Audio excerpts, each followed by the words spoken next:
One thing about me, I love setting goals. I've been setting them since I was a kid, but if I'm being honest, it wasn't until a few years ago that I would actually assess my goal progress. Crazy, right?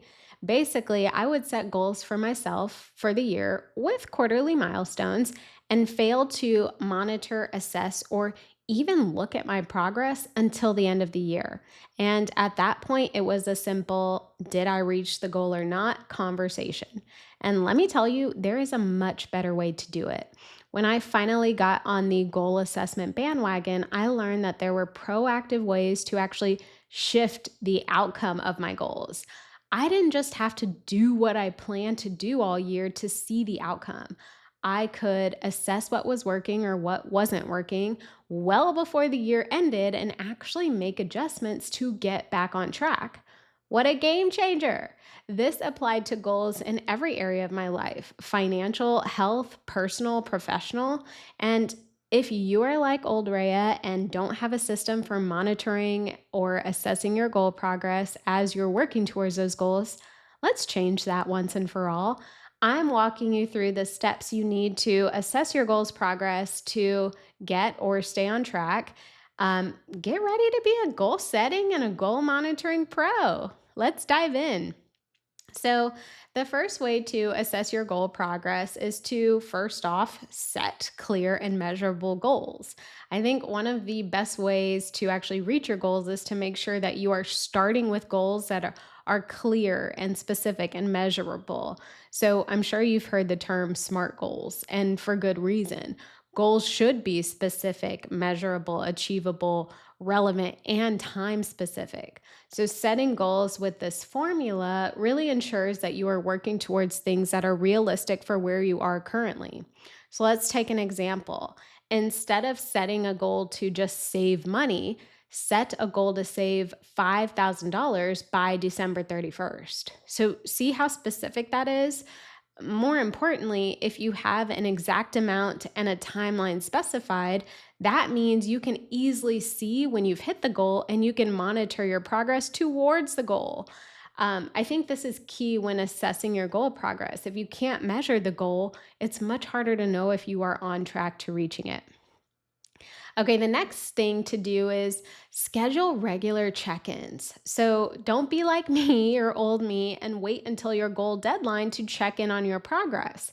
Set weekly, monthly, or quarterly goal reviews for yourself and use this time to see if you're on track. See if you need to change what you're doing to reach the goal, or if you could potentially reach the goal ahead of schedule.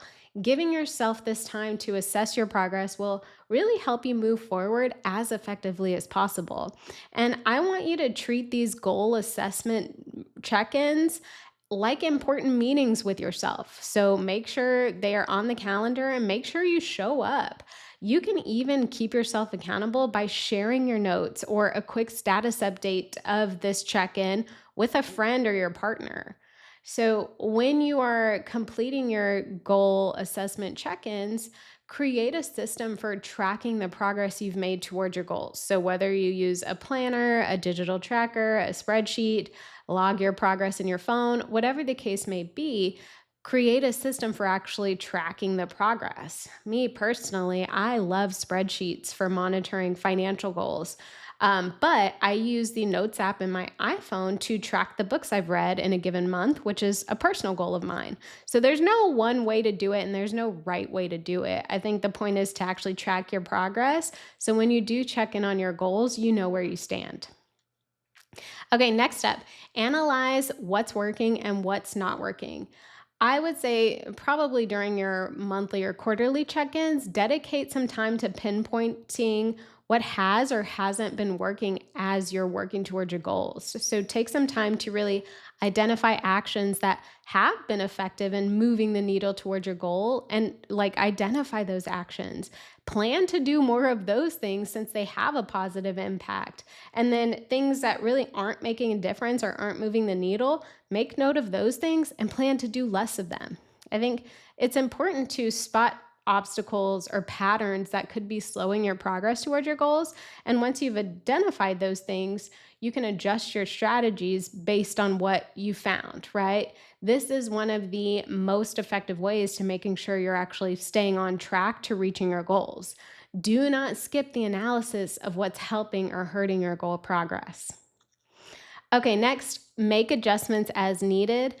In the past, I used to struggle with making adjustments to things that I had planned to do for my goals. Actually, I still struggle with it. I make a list of the things I need to do, but I always do those things and don't always make adjustments I need. I am great about outlining what steps need to be taken, but adjusting along the way is a bit harder for me to work through.